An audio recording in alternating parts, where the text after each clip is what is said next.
Вітаю, сябры! Тэхнабеларус зноў у эфіры, для мікрафона Іван, а гэта значыць, Этикас навіны вярнуліся. У гэтым выпуску пагаворым пра навіны штучнага інтэлекту і абнаўленні для разумных дамоў. Я таксама распавяду пра цікавы выпадак крадзяжу грошай праз дадатак да браўзера. А яшчэ пагаворым пра новыя ракеты, самую папулярную мову праграмавання мінулага года і шмат чаго іншага. Перад пачаткам пастаўце лайк, падпішыцеся на канал, калі яшчэ гэтага не рабілі, і абавязкова даслухайце выпуск да канца. Ну, а я пачну па парадку. Выглядае, што хутка пабачым першыя ахвяры ў вайне са штучным інтэлектам. Амерыканскі распрацоўшчык Теадор Сміт апублікаваў даныя па колькасці новых пытанняў, якія карыстальнікі Stack Overflow задаюць на платформе. Прыкладна за 2 гады ад моманту выхаду ChatGPT іх паменяла больш як на 3/4. Ад лістапада 2022 года, калі OpenAI выпусціла ChatGPT, а на Stack Overflow было зададзена каля 109 тысяч новых пытанняў, да мінулага снежня іх стала менш на 83 тысячы, спад аж на 76,5%.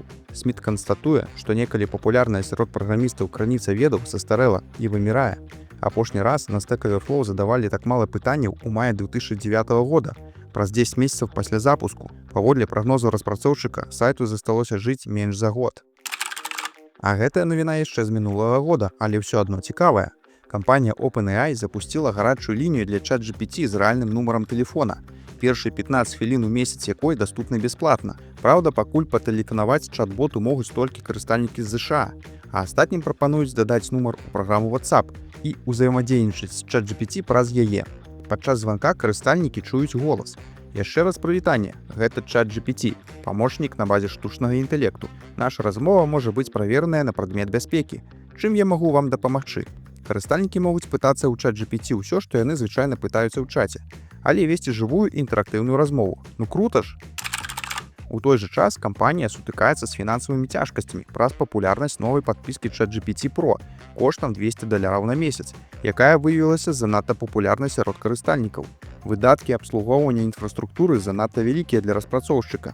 Тарыфны план ChatGPT Pro, запущены напрыканцы мінулага года, дае карыстальнікам неабмежаваны доступ да ўсіх мадэляў OpenAI, уключаючы магутную O1 Pro. Новая мадэль – гэта палепшаная версія мадэлі O1, якая адрозніваецца здольнасцю да разважання і ўменнем лагічна вырашаць задачы. Падпіска таксама ўключае доступ да галасавога рэжыму Advanced Voice Mode, які забяспечвае камунікацыю максімальна набліжаную да чалавечай.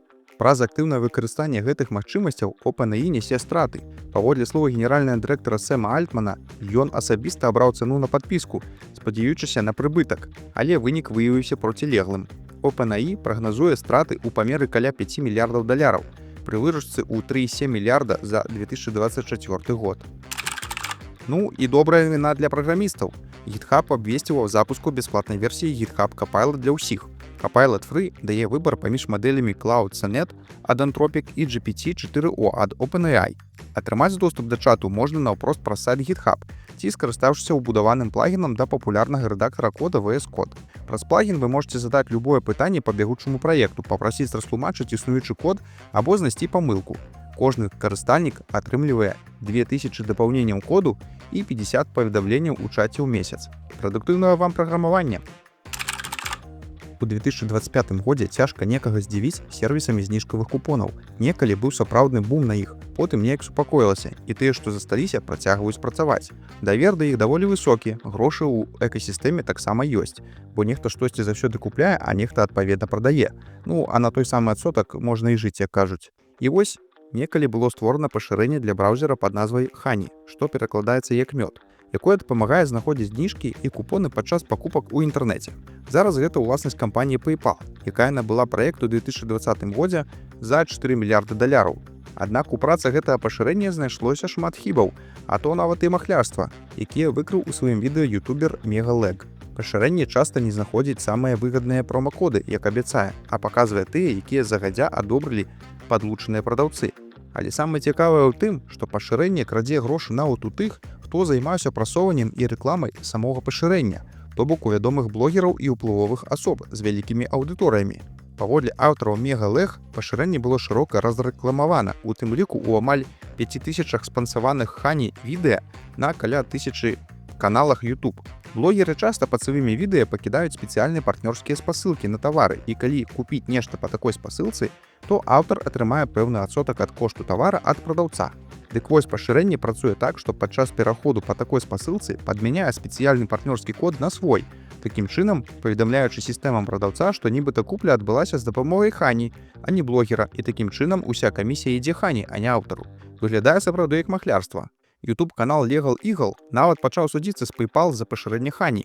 Юрыст і аўтар канала Дэвід Стоун кажа, што практыка Хані па замене партнёрскіх файлаў кукі стваральнікаў на ўласныя з'яўляецца крадзяжом.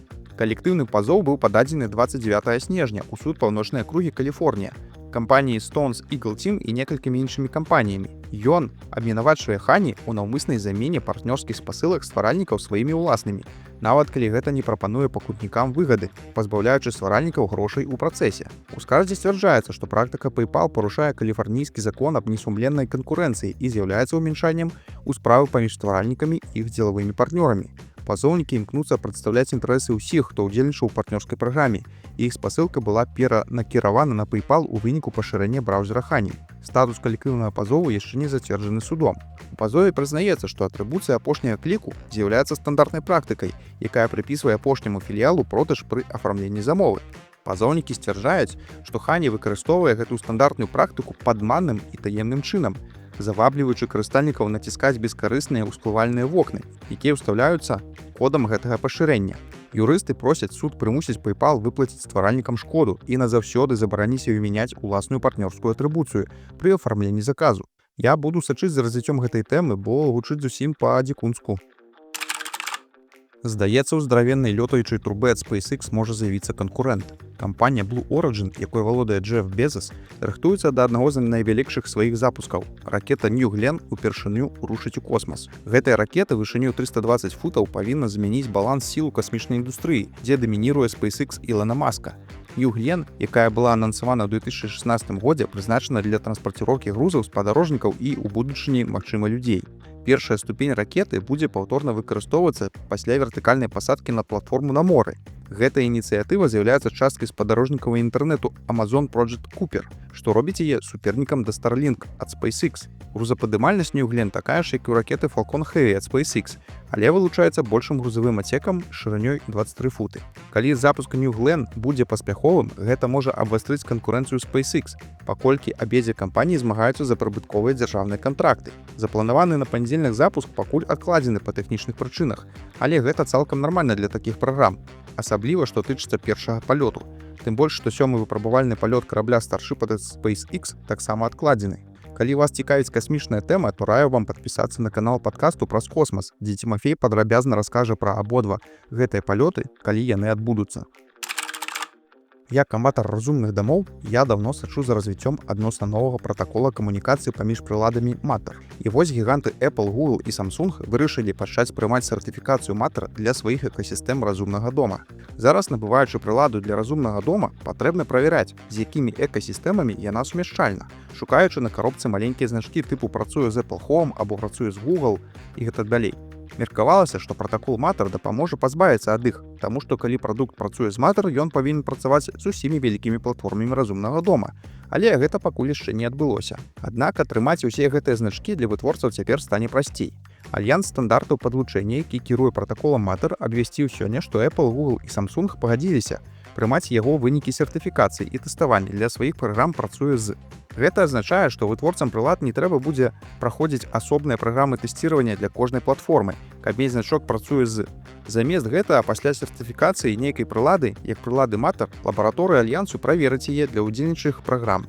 Затым вытворца можа паказаць гэтыя вынікі іншым экасістэмам і таксама атрымаць адабрэнне.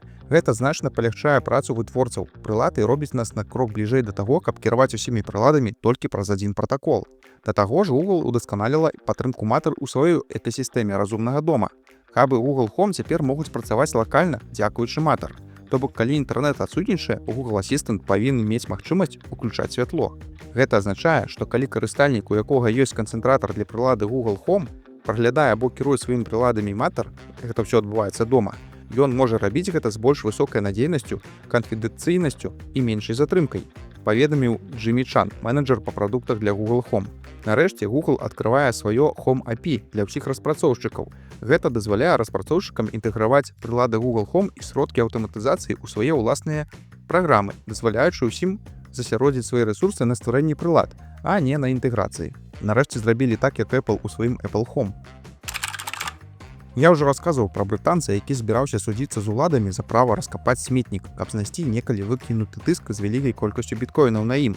І вось зусім нядаўна суд канчаткова адхіліў пазоў, палічыўшы яго бесперспектыўным. Брытанец прапанаваў у выпадку знаходжання цвёрдага дыска перадаць мясцовай радзе 10% ад сумы, выручанай ад продажу біткоінаў. Аднак пасля доўгага разбору суд заявіў пра адсутнасць разумных падстаў для выстаўлення пазову і рэалістычных перспектыў поспеху. Паводле слоў Хауэлса, у яго адабралі ўсё, і ён застаўся ні з чым.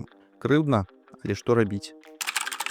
Пра мову году ад GitHub я ўжо распавядаў таксама, але гэтым разам свае рэйтынгі аднавіў вядомы сервіс рэйтынгу моў праграмавання TIOP. Паводле яго справаздачы мовы праграмавання 2024 года стала таксама Python. Python мае найшырэйшы круг прымянення і ў некаторых сферах, безумоўна, лічыцца галоўнай мовай. Гендырэктар TIOP Пол Янсен адзначае, што Python мае ўсе шансы пабіць рэкорд па долі ў рэйтынгу. Цяпер яна належыць Java, якая на піку ў далёкім 2001 годзе займала 26,5%. У топавай дзесятцы TIOP у 2024 годзе адбыліся дзве важныя падзеі. Па-першае, C значна здала пазіцыі і прапусціла наперад C++ і Java, а па-другое, PHP канчаткова вылецеў з топ-10. Ёй, гэтай мове, на замену прыйшла мова Go. Увагу прыцягнулі таксама Rust і Kotlin. Rust у добрым сэнсе, бо мова становіцца ўсё папулярней, а Kotlin у дрэнным. На працягу мінулага года выбыла, магчыма, назаўжды з топ-20. Напрыканцы года кампанія Mozilla абнавіла наборы галасавых даных Common Voice, якія цяпер змяшчаюць 33 тысячы гадзін маўлення ад больш як 200 тысяч удзельнікаў. Сярод іх беларуская мова вылучаецца наступнымі паказчыкамі: 8521 удзельнік і 1860 гадзін запісанага маўлення. Пры гэтым беларуская мова дэманструе стабільны рост. Гэта паказвае, што ўдзел у развіцці беларускай мовы застаецца значным на фоне іншых моўных груп.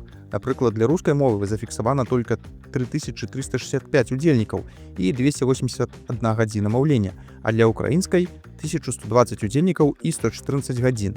Мэта праекту Common Voice – збор сапраўдных даных гучання розных моў для навучання мадэляў, каб на падставе іх потым рабіць праўдападобны сінтэз маўлення. І адной з частак гэтага праекту з'яўляецца сайт DonorPy, дзе вы таксама можете пакінуць свой голас, агучыўшы невялікі кавалак тэксту па-беларуску.